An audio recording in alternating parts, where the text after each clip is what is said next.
प्यारे विद्यार्थियों, आपका स्वागत है। आज हम इलेक्ट्रॉनिक्स इंजीनियरिंग डिप्लोमा के subject electronics circuits code number EL 301 के अंतर्गत चैप्टर 5 का अध्ययन करेंगे, जिसमें चैप्टर 5 है ऑसिलेटर्स। ऑसिलेटर्स में मैंने पूर्व में हार्टली RC फेज शिफ्ट और क्लैप ऑसिलेटर के ऊपर लेक्चर दिया था। आज हम win bridge oscillator, crystal oscillator, Colpitts oscillator के बारे में जानकारी प्राप्त करेंगे।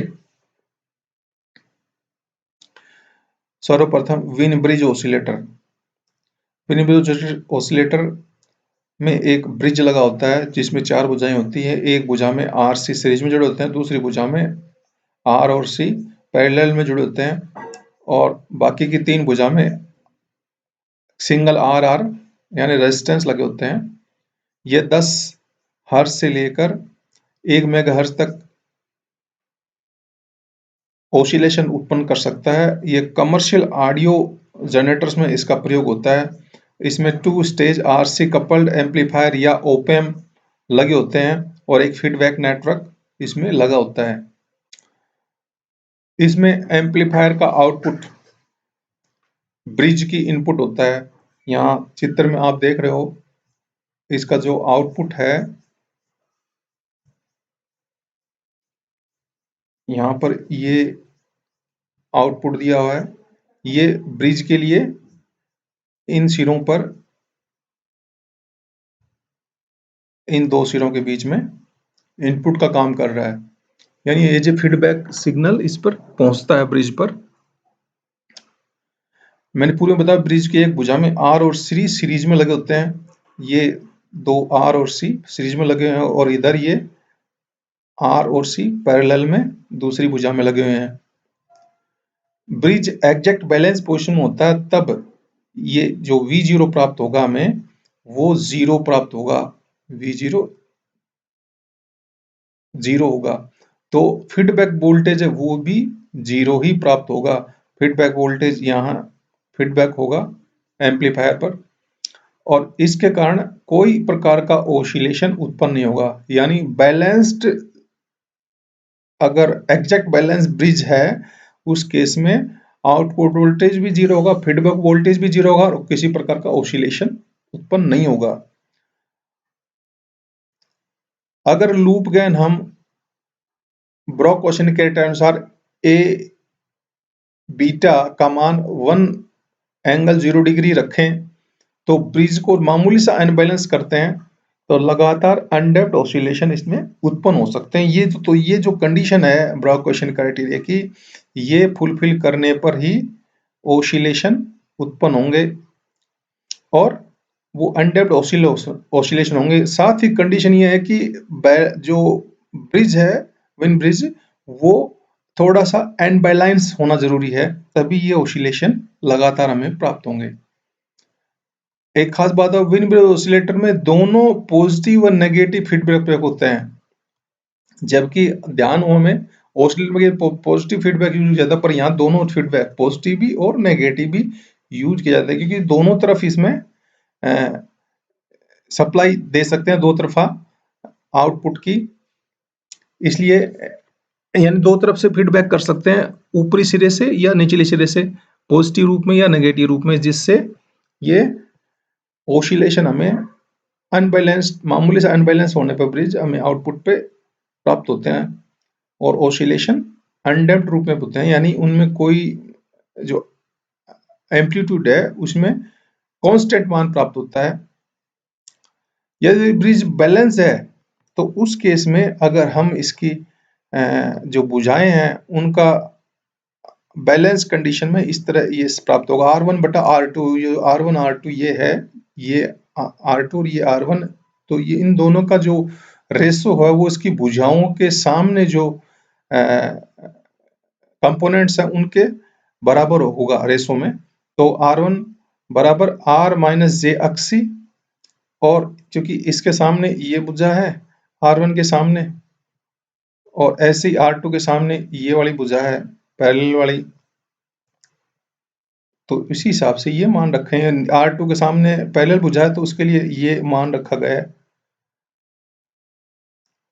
जो कि पैरेलल में है R और C, और यहाँ सीरीज में है इसलिए ये मान रखा गया है। R1 बटा R2 बराबर है R minus j x c बटा R multiply by minus j x c बटा R minus j x c. अब इसको अगर वापस संतुलित करें या इसको आगे बढ़ें इस इक्वेशन में, तो ये उलट के ये जो नीचे वाली जो क्वांटिटी है ये ऊपर जाएगी इससे, तो ये स्क्वायर हो जाएगा ऊपर वाला आर माइनस जे एक्स सी स्क्वायर होगा, और उसको खोल करते हैं तो आर स्क्वायर माइनस एक्स सी square minus two j R x c बटा minus j x c R के रूप में हमें प्राप्त होगा। और इसको और सोल्व करते हैं तो ये आर स्क्वायर माइनस एक्स सी स्क्वायर बटा minus J R x C प्राप्त होगा। और अगर इन दोनों को हम इसको जे आर एक्सिस से कैंसिल हो जाएगा और माइनस माइनस प्लस 2 के रूप में हमें ये प्राप्त होगा। तो इस प्रकार ये दो क्वांटिटी में मिल रही है, और इस माइनस की जगह जे स्क्वायर रखेंगे ऊपर तो जे जे कट जाएंगे तो केवल जे बचेगा, और इस तरह ये हमें 2 plus j R square minus x c का whole square, sorry 2 plus j in bracket R square minus x C square बटे आर एक्स सी के रूप में हमें प्राप्त होगा। अब इसमें देख रही हो दोनों तरफ ये जो रियल पार्ट है इधर भी रियल पार्ट है, तो R1 बटा R2 बराबर 2 के बराबर होगा, इसलिए R1 बराबर 2R2 के बराबर होगा। और इमेजिनरी पार्ट के लिए यहाँ पर कुछ लिखा नहीं है इसलिए उसको जीरो मानेंगे, तो ये जो वैल्यू इमेजिनरी वाली यहाँ दिखा रखी है,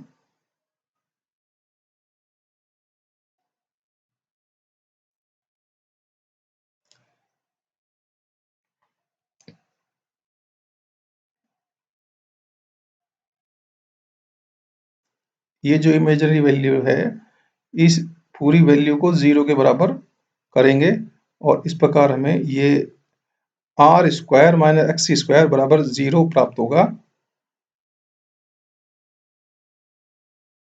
ये जो वैल्यू है ये जीरो के बराबर हो गई, तो एक्स सी स्क्वायर बराबर आर स्क्वायर होगा, और यहाँ एक्स सी का जो मान है उसको इस तरह लिखेंगे 1 बटा ओमेगा स्क्वायर बटा सी स्क्वायर होगा, और या ओमेगा स्क्वायर बराबर 1 बटा आर स्क्वायर सी स्क्वायर होगा, या एफ बराबर 1 बटा 2 pi under root of L C के रूप में हमें फ्रीक्वेंसी का मान हमें प्राप्त होगा।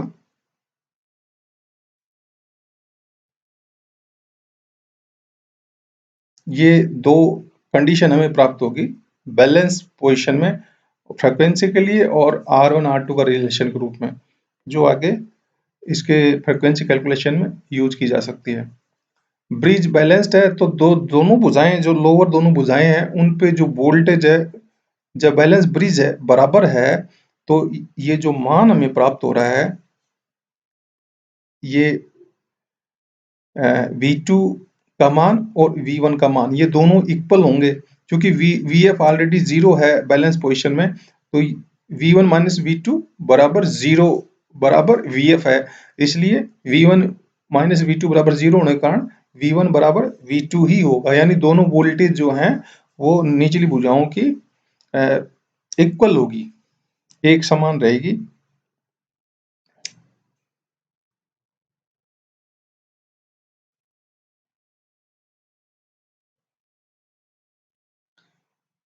अगर ये वोल्टेज इक्वल है तो V2 का मान जो है वो R2 बटा R1 प्लस V0 के रूप में हमें वोल्टेज डिवाइडर से हम निकाल सकते हैं, और ये जो R1 का मान था उसको हम रखते हैं 2R2 के रूप में, इस R1 की जगह मान रखा हमने, तो ये आ जाएगा जो कैलकुलेट करेंगे तो ये R2 से R2 कट जाएंगे ऊपर नीचे के, और नीचे अपने जो प्राप्त होगा मान वो 1 बटा 3 V0 के रूप में प्राप्त होगा।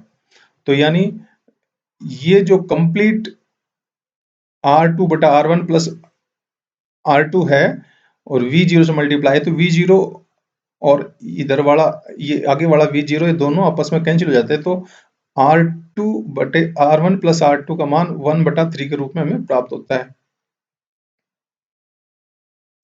V0 बटा V1 का मान हमें 3 के इक्वल प्राप्त होता है इस समीकरण के द्वारा।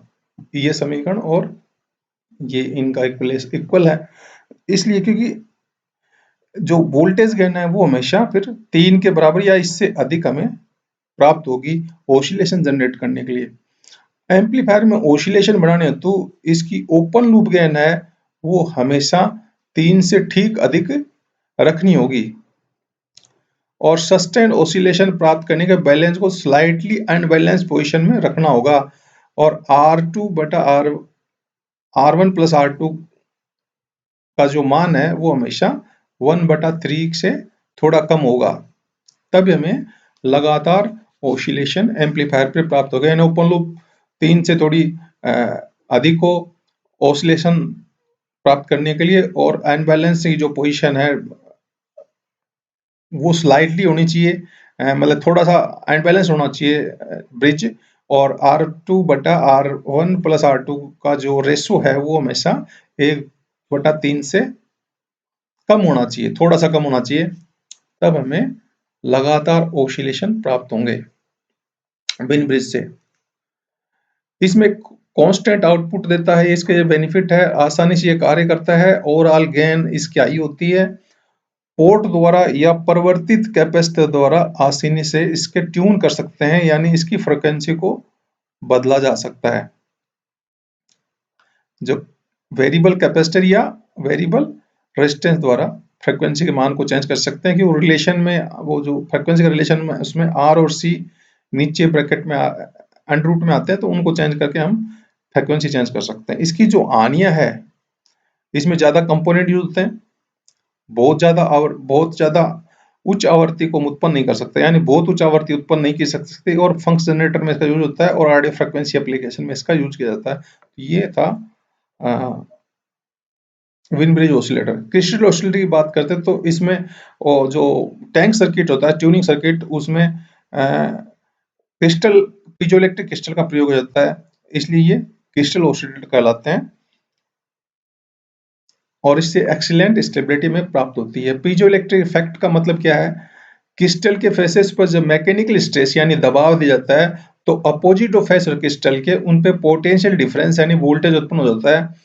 अगर इसका उल्टा करें, यदि उसके सिरों पर वोल्टेज अप्लाई करें किन्हीं फेसेस पर, तो उसके अपोजिट फेसेस पर मैकेनिकल स्ट्रेस या वाइब्रेशन उत्पन्न होते हैं, यानी स्पंदन उत्पन्न हो जाते हैं। इसे हमें पीजोइलेक्ट्रिक इफेक्ट कहते हैं, यानी ये वाई वर्सा होता है, यानी आप अगर दबाव लगाते हो तो वोल्टेज बनेगा, अगर आप वोल्टेज लगाते हो तो स्पंदन प्राप्त होंगे। क्रिस्टल ये जो प्रभाव उत्पन्न करते हैं, ये 3 प्रकार के क्रिस्टल है, क्वार्ट्ज, टर्मलाइन और रोकेल साल्ट। टर्मलाइन सबसे मजबूत होता है और रोकेल साल्ट है वो फ्रेजाइल होता है, भंगुर होता है, टूटने वाला होता है। तो टर्मलाइन ज्यादा महंगा है, रोकेल साल्ट थोड़ा सस्ता पड़ता है, और क्वार्ट्ज इनके मध्यम होता है इसका पीजोइलेक्ट्रिक इफेक्ट, और ये फ्रेजाइल भी कम होता है, सस्ता होता है, इसलिए इसका सबसे ज्यादा क्रिस्टल ऑसिलेटर में यूज किया जाता है। एक क्रिस्टल का जो यूज करेंगे उसको दिखा रखा है यहाँ, इसमें आप देख रहे हो जो क्रिस्टल है उसके दोनों तरफ प्लेटें लगी हुई हैं साइडों में, एक प्लेट ये हो गई, दूसरी प्लेट ये हो गई जो इलेक्ट्रोड का काम करती है। और इस क्रिस्टल का अगर इसको क्लेंस सर्किट बनाए तो ये इस तरह का सर्किट हमें प्राप्त होता है, जिसमें LRC सीरीज में और उसके पैरेलल में CM यानी कैपेसिटर M लगा होता है। सीरीज रिजोनेंस इसमें उत्पन्न करते हैं, तो ये रिजोनेंट फ्रीक्वेंसी जो प्राप्त होगी हमें वो इस सूत्र द्वारा प्राप्त होगी, Fs बराबर 1/2 पाई √LC के रूप में। और पैरेलल रिजोनेंस अगर इसमें उत्पन्न होता है तो उसके लिए जो फ्रीक्वेंसी हमें प्राप्त होती है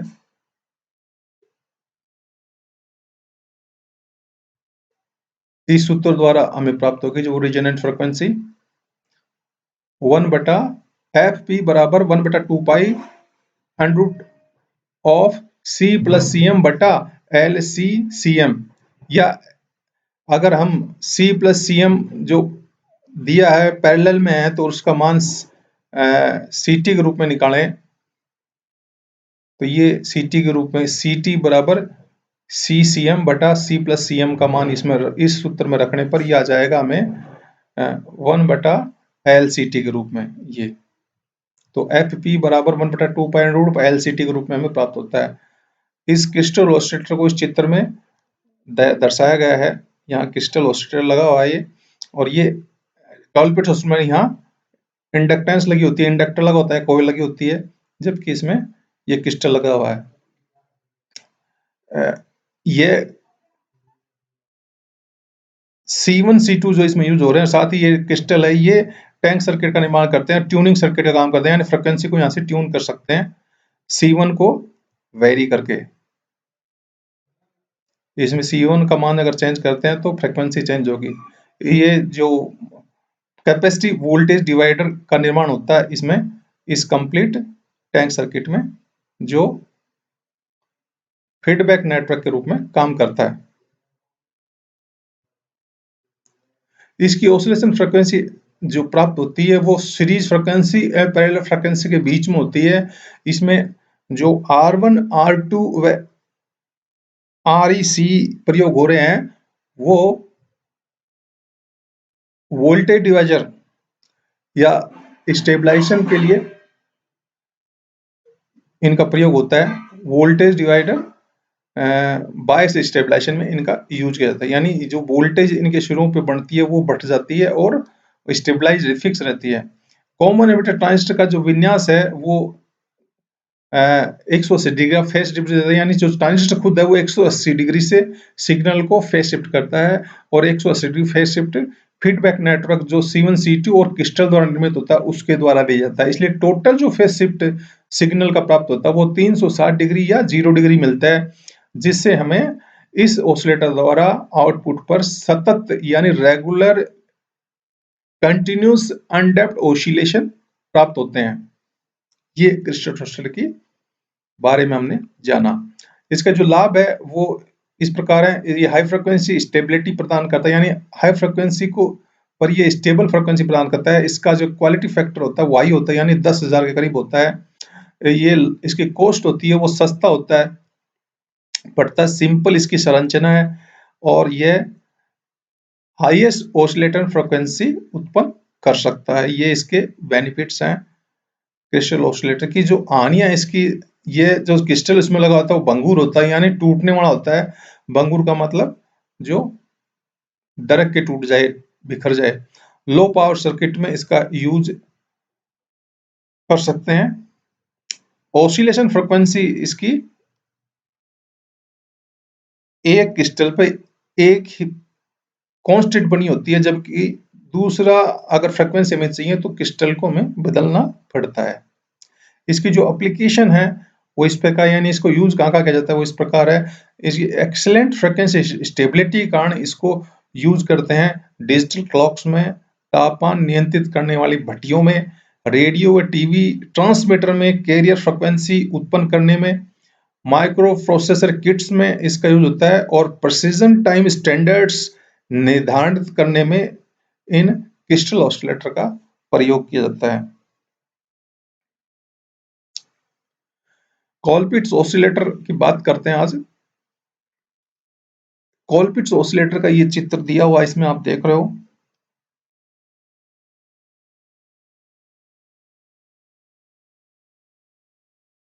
यहां पर ये फिगर दिया है कॉलपिट्स ऑसिलेटर का। इसमें देख रहे हो R1, R1, R2, RE और CE, ये चारों स्टेबलाइज वोल्टेज डिवाइडर बायस के रूप में यूज होते हैं, और C1 C2 जो है और ये L, ये यानी जो कोयल है वो तीनों मिलके एक फीडबैक नेटवर्क या ट्यूनिंग सर्किट का निर्माण करते हैं। RFC जो रेडियो फ्रिक्वेंसी कोयल है वो डीसी लोड रेजिस्टेंस के रूप में प्रयोग होता है। CC या ब्लॉकिंग कैपेसिटर के रूप में काम होता है, डीसी ब्लॉक करता है, ये AC को पास करता है। RFC डीसी को जाने देता है और AC को ब्लॉक करता है। CB या कपलिंग कैपेसिटर है, टैंक सर्किट और बेस के बीच में, यानी जो कलेक्टर से जो सिग्नल आएगा वो सिग्नल बेस पर पहुंचने के लिए इस कपलिंग बेस कैपेसिटर से के द्वारा बेस पर पहुंचेगा, तो वो एसी सिग्नल को पास करेगा या डीसी को ब्लॉक करेगा। कैपेसिटर हमेशा डीसी को ब्लॉक करता है, एसी को पास करता है, यानी जब डीसी आता है तो ये ओपन सर्किट के रूप में काम करता है कैपेसिटर, और जब एसी सिग्नल आएगा तो ये क्लोज सर्किट रूप में काम करता है, जिससे सिग्नल इसमें से पास हो जाता है और ओपन सर्किट में सिग्नल डीसी जो है वो पास नहीं होता है। इसमें जो आउटपुट प्राप्त होगा वो यहाँ जो ये एल है इसके यहाँ पर एक कपलिंग कोयल लगा के इसके साथ में, यानी ट्रांसफर लगा के यहाँ से आउटपुट लिया जाता है। जब हम सर्किट में इस सर्किट में वीसीसी सप्लाई बैटरी द्वारा देते हैं, ये इसको ऑन करते हैं, तो सी इस कैपेसिटर सीसी द्वारा जो पहले चार्ज होगा, चार्ज होने के बाद में ये फुल चार्ज होने के बाद में डिस्चार्ज होगा C2 और C1 के माध्यम से, जिससे ये C1 C2 भी चार्ज होंगे और वापस L में डिस्चार्ज होंगे, यानी कोयल में डिस्चार्ज होंगे। तो ये चार्जिंग और डिस्चार्जिंग बार बार होती है कि जिससे C1 पर ओसिलेशन उत्पन्न होंगे, और जो ओसिलेशन उत्पन्न होंगे वो आगे जाएंगे बेस पर, और जो भी एनर्जी जो आउटपुट पे लॉसेस हो रहा है, जो ओसिलेशन में एम्पलीट्यूड डाउन हो रहा है या फ्रीक्वेंसी में कमी आ रही है, उसकी क्षतिपूर्ति ये C1 से जो ओसिलेशन उत्पन्न होते हैं वो उसको बूस्ट करते रहेंगे, और फीडबैक लगातार बेस पर पहुंचता रहेगा ट्रांजिस्टर के। तो फीडबैक की जो मात्रा है वो C1 C2 के मान पर निर्भर करती है। C1 अगर हाई होता है तो फीडबैक कम मिलता है। ये जो C1 C2 कैपेसिटर है उनके मान पर यह फीडबैक निर्भर करता है, और इस प्रकार हम लगातार अनडैम्प्ड ऑसिलेशंस आउटपुट पर प्राप्त कर सकते हैं। आउटपुट हमें इस जगह यहाँ प्राप्त होगा आउटपुट C1 CC के बाद, यानी जो कपलिंग कैपेसिटर है कलेक्टर पर उसके बाहर हमें आउटपुट प्राप्त होगा, ऑसिलेशन प्राप्त होंगे। 180 का फेज शिफ्ट ट्रांजिस्टर एम्पलीफायर उत्पन्न करता है, और बाकी 180 का फेज शिफ्ट टैंक या C1 C2 और कोयल द्वारा या ट्यूनिंग सर्किट द्वारा या फीडबैक नेटवर्क द्वारा उत्पन्न किया जाता है। तो इससे टोटल 360 का फेज शिफ्ट हमें मिलता है, और जिससे रेगुलर अनडैम्प्ड ऑसिलेशन हमें प्राप्त होते हैं। यहाँ ऑसिलेशन का मतलब फ्रीक्वेंसी सिग्नल, जो हमें लगातार फ्रीक्वेंसी सिग्नल प्राप्त होते हैं। इसकी एनालाइज करें तो एलसी ऑसिलेटर का जो जनरलाइज्ड इक्वेशन है उसके अनुसार इसका विश्लेषण करते हैं। तो जनरलाइज्ड इक्वेशन क्या है एलसी ऑसिलेटर के लिए? H I in bracket Z1 plus Z2 plus Z3 plus Z1 Z2 in bracket 1 plus HFE plus Z1 Z3 बराबर 0। तो ये इक्वेशन 1 है। ये एक जनरल इक्वेशन है एलसी ऑसिलेटर के लिए। यहाँ Z1 का मान है 1/j⍵C1, और उसको और सोल्व करें तो -j/ω/C1 के रूप में है, और Z2 का मान है 1/j⍵C2 या -j/ω/C2 के रूप में, और Z3 का मान है j⍵L के बराबर। इन्हें इक्वेशन 1 में रखते हैं इन मानों को Z1 Z2 Z3 का, तो हमें इस प्रकार ये इक्वेशन प्राप्त होती है। और इक्वेशन को अगर हम आगे सोल्व करते हैं तो -jhi in bracket 1/C1 plus 1/C2 minus ω/L, ये एक काल्पनिक या इमेजिनरी पार्ट हमें मिलता है, और जो रियल पार्ट होता है वो -1 प्लस HFE बटे ω² C1 C2 प्लस L/C1 बराबर 0, ये हमें प्राप्त होता है। तो ये दो पार्ट हो गए, एक तो ये इमेजिनरी पार्ट हो गया इस इक्वेशन का, इमेजिनरी यानी काल्पनिक जिसके साथ j या आयोटा जुड़ा हुआ है, और दूसरा पार्ट रियल पार्ट है यानी वास्तविक पार्ट है जिसके साथ j या आयोटा नहीं जुड़ा हुआ है। इन दोनों पार्ट्स को अलग अलग 0 के बराबर रखते हैं, इमेजिनरी पार्ट को अगर 0 के बराबर रखा तो ये जो पार्ट आ गया ये हमने इमेजिनरी पार्ट को 0 के बराबर रखा 1 बटा ओमेगा C1 प्लस 1 बटा omega C2 minus omega L बराबर 0 और इसको सोल्व करते हैं तो हमें मिलता है ओमेगा स्क्वायर बराबर 1 बटा C1 प्लस 1 बटा C2 और बार जो मल्टीप्लीकेशन है 1 बटा L से। तो इसको हम सोल्व करते हैं तो ये फ्रीक्वेंसी हमें प्राप्त होती है F बराबर 1 बटा 2 pi under root of C1 plus C2 बटा L C1 C2 के रूप में ये फ्रीक्वेंसी हमें प्राप्त होती है। ऐसे ही जो वास्तविक पार्ट है यानी रियल पार्ट है उसको भी 0 के बराबर रखा है, ये 1 प्लस माइनस बार है और 1 प्लस HFE बटे omega square C1 C2 plus L बटा C1 के रूप में हमें इसको 0 के बराबर रखते हैं और इससे हम ये और हल करते हैं इसको तो L बटा C1 बराबर है 1 प्लस HFE बटा ओमेगा स्क्वायर C1 C2 और इसको सोल्व करने पर